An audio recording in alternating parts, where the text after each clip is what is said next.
মাওলা আমরা আর সহ্য করতে পারি না রে মাওলা,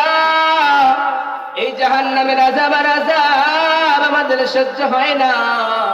আমরা কষ্ট করে সহ্য করতে পারি না রে মাওলা,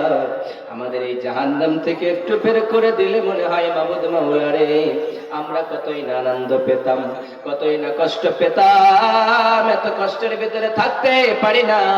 আল্লাহ আল্লাহ বলে চিৎকার করবে, এরা চিৎকার করবে রব্বুল আলামিন আমাদেরকে খাবার দাও, খাবার দাও, খাবার দাও, আমাদের খিদার জ্বালায় আমাদের পেটটা বড়ই হয়ে গিয়েছে, খিদার যন্ত্রণা সহ্য করতে পারি না। আল্লাহ বলবেন ইন্নাশ শাজারাতা যাকুম তুআমুল আযীম, ওই জাহান্নামীদেরকে কাঁটাযুক্ত যাকুম বলে একটা ফল রয়েছে,